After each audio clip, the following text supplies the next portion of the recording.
हमारे सामने ये एक सवाल लिखा हुआ है कि एक हफ्ते में 168 घंटे होते हैं।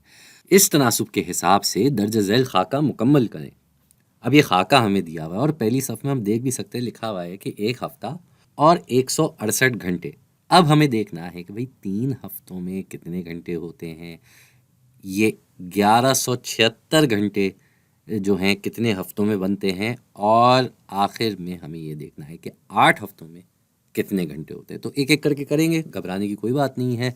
अब एक हफ्ते में 168 घंटे होते हैं और इसी तरीके से हमें 3 हफ्तों का निकालना है। तो मिसाल के तौर पे अगर 2 हफ्तों की बात की जाती तो 168 और फिर से 168, यानी कि 168 बाई 2।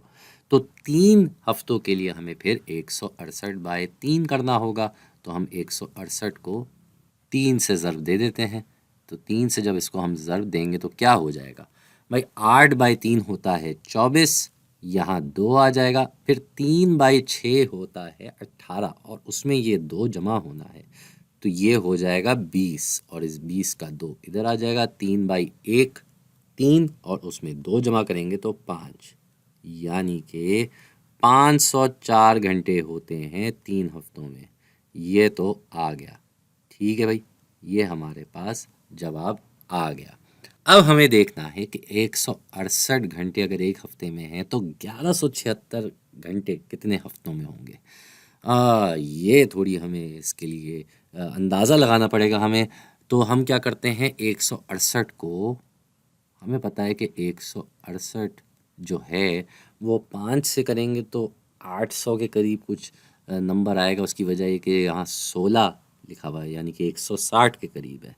और 160 का आधा 80 होता है और 80 बाई 10 800 होता है। इस तरीके से 160 बाई 5 800 कुछ होगा। तो उससे थोड़ा बड़ा देखते हैं नंबर, हम 7 मरतबा देख लेते हैं भाई। 7 मरतबा देखते हैं तो 7 बाई 8 होता है 6।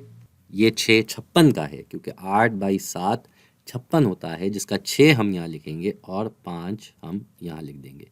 फिर 7 बाई 6 42, उसमें 5 जमा करेंगे तो 7 आ जाएगा और उसका 4 इधर आ जाएगा। फिर 7 बाई 1 जो है वो 7 है और 7 में 4 जमा करेंगे तो 11 हो जाएगा, यानी कि यहाँ हमने सही अंदाज़ा लगाया। 7 हफ्तों में 1176 घंटे हैं। अब हमें 8 हफ्तों का निकालना है कि 8 हफ्तों में कितने घंटे होते हैं। अब इसका एक तरीका तो ये कि हम 168 को 8 से ज़र्ब दे दें, सीधा सीधा, इसमें कोई मसला नहीं है। दूसरा तरीका क्या है कि हम ये 168 बाई 7 जब जानते हैं तो इसमें हम 168 जमा कर लेते हैं। अब जमा करेंगे तो कितना हो जाएगा भाई, यहाँ जमा का निशान लगा दिया हमने। अब 8 और 6 जमा होके बनते हैं 14, तो एक इधर आ गया। फिर से 14 हो जाएगा, क्योंकि 7 और 13 जमा होके 13 बनते हैं, उसमें ये एक जमा होगा, फिर से 14 आ गया। फिर से यहाँ एक आ जाएगा। अब ये एक एक और एक, तो ये 3 और आखिर में ये एक फिर से आ गया, यानी कि हमारा जवाब हो गया 1344। ये हो गया भाई हमारा फाइनल जवाब। एक और ऐसी मिसाल करके देख लेते हैं। भाई यहाँ बताया गया है कि ये दो नंबर लाइन गज का मील से तनासुब बता रही हैं।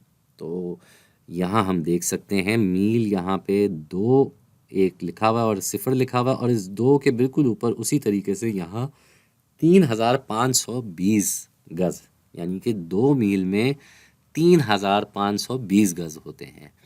हमें पता करना है इस हिसाब से 5 मील में कितने होंगे। अब हम यहाँ देख सकते हैं कि ये 0 से 2 तक का जो फासला है ये 2 हिस्सों में बटा हुआ है। इस हिसाब से यहाँ 1 आ जाएगा और इसी तरीके से ये 3, ये 4 और ये 5। तो यहाँ पे भी इसी हिसाब से हमारी जो तब्दीली हो रही है मील से गज़ में, वो इसी हिसाब से हो रही है। तो अगर हम 1 मील में निकाल लेंगे कितने गज़ होते हैं तो हमारे लिए बड़ा आसान हो जाएगा। फिर हमने सिर्फ उस जवाब को 5 से ज़र्ब देना है। तो ये करके देख लेते हैं भाई। 3520 ये हमने लिख दिया। अब इसके ऊपर हम तक़सीम का निशान लगा देंगे। ये तक़सीम का निशान आ गया और यहाँ इसमें हम 2 से तक़सीम कर रहे हैं, क्योंकि 2 मील 3520 गज़ के बराबर है। तो 2 जाता है 3 में 1 मरतबा, यहाँ 2 आ जाएगा ये इससे घटाया जाएगा, हमारे पास 1 बचेगा। ये 5 अब उठ के यहाँ नीचे आ जाएगा, तो अब ये हो गया 15।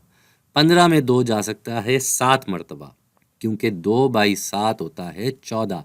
तो हम यहाँ 14 लिखेंगे और इस 14 को इस 15 से घटाएंगे, हमारे पास फिर से 1 बचेगा।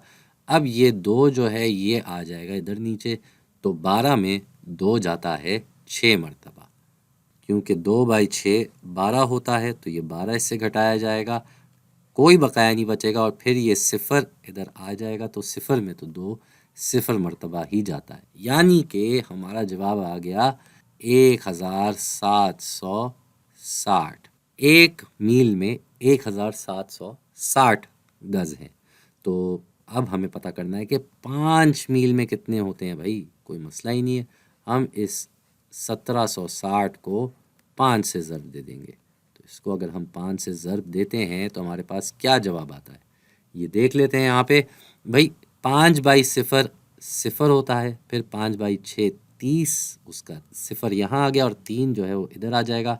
फिर 5/7 35, 35 में 3 जमा करेंगे तो 38, 38 का 8 लिख के 3 यहाँ आ जाएगा। फिर 5/1 5 है और उसके साथ ये 3 जमा होना है, यानी कि हमारे पास जवाब आ जाएगा 8। और कुल मिला के कितना हो गया भाई, 8800। तो यहाँ पे आ जाएगा 8800। 5 मील में 8800 गज है। जाने से पहले एक और सवाल कर लेते हैं। यहाँ सवाल लिखा हुआ है कि एक गज में 914.4 मिलीमीटर होते हैं और एक गज 3 फिट के बराबर होता है। इस हिसाब से 1 फिट में कितने मिलीमीटर होते हैं? ठीक है भाई, तो इसके लिए हम पहले ये तनासुब, जो 2 हमें तनासुब दिए हुए हैं, इनको हम लिख लेते हैं। पहला दिया हुआ है कि एक गज में 914.4 मिलीमीटर है, तो इसको अगर हम यहाँ लिख लें, ये हमारे सामने मिलीमीटर आ गया, यहाँ गज आ गया है, तो गज की जगह हम 1 लिख देते हैं, मिलीमीटर की जगह हम लिख देंगे 914.4। दूसरा तनासुब जो दिया हुआ है वो ये दिया हुआ है कि एक गज में 3 फिट होते हैं, एक गज 3 फिट के बराबर होता है, तो इसको भी हम लिख लेते हैं भाई। यहाँ हम लिख लेंगे 1 गज और यहाँ आगे 3 फिट। अब यहाँ पे भी 1 गज लिखा हुआ है, इधर भी 1 गज लिखा हुआ है, तो एक तरीके से अगर इसको हम नज़रअंदाज करें 1 सेकंड के लिए, तो हमें क्या पता चल रहा है कि 914.4 मिलीमीटर 3 फिट के बराबर है। भाई ये 1 गज के बराबर यहाँ पे और 1 गज यहाँ 3 फिट के बराबर है, तो इसका मतलब ये तनासुब इन दोनों का सामने आ गया। एक तरफ 3 है और दूसरी तरफ 914.4 है, ये हमारे पास तनासुब आ गया।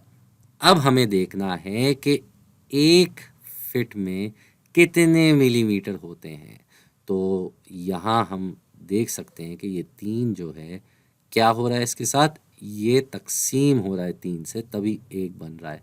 तो यहाँ भी हमें यही करना है, हमें इस 914 को 3 से तकसीम करना है। तो हम फिर क्या करेंगे भाई, हम लंबी तकसीम का निशान लगाएंगे और तकसीम करना शुरू करेंगे। तो ये हम लंबी तकसीम का निशान लगा देते हैं, इसके अंदर हम लिख देंगे 914.4 और यहाँ 3 लिख देंगे। भाई 3 जाता है 9 में 3 मरतबा, तो यहाँ 9 आके इससे घटा दिया जाएगा और हमारे पास कुछ बकाया नहीं बचा, सिफर, तो इसके साथ ये 1 आ जाएगा। अब 1 में तो 3 जा नहीं सकता, तो फिर से यहाँ सिफर लग जाएगा और अब यहाँ 4 आ जाएगा। 4 इस 1 के साथ मिलके हो गया 14। 14 में 3 4 मरतबा जा सकता है, क्योंकि 3/4 होता है 12।